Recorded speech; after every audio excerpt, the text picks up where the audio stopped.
No. 1 minute.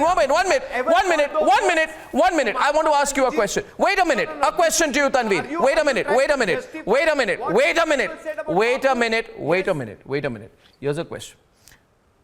The person who made the comment in Haridwar was, for your kind information, since you seem to be very poorly informed, arrested. Are you aware of that? So please don't make these comments. Don't run away from my Kartik. My question was.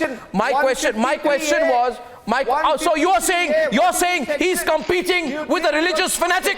You're saying so he's saying he's competing. So you're saying 1 minute. No. You're saying 1 minute. I'll get Kartikeya to respond. Listen. You are. I'm 1 minute. 1 minute. I'll let Kartikeya respond to you. You cannot be a deliberate ambassador of misinformation and Hindu phobia and hope to get away with it. You cannot be an ambassador of misinformation, falsehood and Hindu phobia and get away with it. Kartikeya responding to you, not you. I'm talking about Ansari. Kartikeya Tanna. Kartikeya Tanna is on the debate. I believe in survey. Kartikeya Tanna is on the debate. Tanveer, please hand him the floor. Arnab, you said about this electoral majority discussed the religious majority. When BJP wins the majority, it is that. But when Muslims vote as a bloc and defeat the same BJP in Bengal, it is a victory of secularism all of a sudden. So, and I must say this, Hamid Ansari is getting all the privileges and, from taxpayer money, etc., because of the position that he held. But he still has freedom of speech. The only thing is he can exercise that as he wants. But if he exercises that in a juvenile way, then we have the right to point out that it is very juvenile. Why are you questioning Sir, let me finish. Sir, let me finish, please. I mean, the Constitution gives him the power. You are not doing any favor. It is written in the Constitution that he deserves those perks. Agreed. That. Then are you going to change the perks? He should give them up if he doesn't believe in the system. He should give them up if he doesn't like the system so much. You can't benefit from the system and question it. I'm talking about moral position. That is exactly what I'm saying. He has the powers, he has the privileges, and he has the freedom of speech under the same constitution. He has the freedom of speech to utter something as juvenile as he did today. He has that right. The constitution gives him that right. But we have the right to point out that it's juvenile. Arnab, Ansari waxed eloquent about, India's pluralist constitution. Let's get one thing, straight. The reason we have a pluralist constitution is because of our civilizational richness and the fundamental cultural identity which the ruling party invokes. You don't believe me? Just look at nations around us. He said civic nationalism is being replaced, with cultural nationalism. Let's get another thing straight. What is, you define democracy.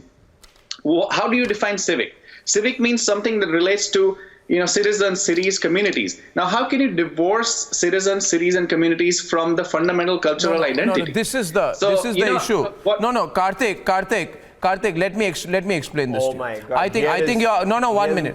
Please, you know what? I hope Tanveer, that your responses to my debate will be a little bit less. You're talking like Hamid Ansari. Don't be shallow. Why don't you? Oh my God is no response. Exactly. Oh my God is not a response. It can be the name of a pretty average film. My question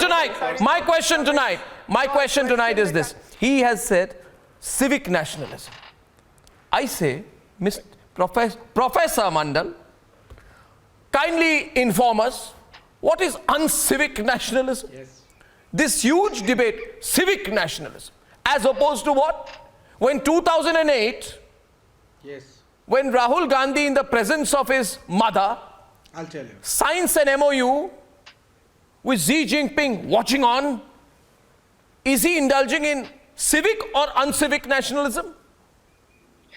When, in grueling conditions, 100 operations are carried out in Jammu and Kashmir to eliminate 182 terrorists, Ashok Pandit. I ask tonight, my friend, Professor Manojit Mandal, is it civic or uncivic nationalism by the forces? Is the sacrifice of 22 CRPF Jawans who lose their lives in an operation along the Sukma-Bijapur border while taking on Maoist terrorists, or the Kashmiri policemen who fight terrorists in the valley? Is that civic or uncivic nationalism? The nation wants to know. Don't give me this garbage about civic and uncivic nationalism. Nationalism and nationalism, and nobody can qualify nationalism in this country. Nobody can qualify nationalism in this country, not even you, Manojit.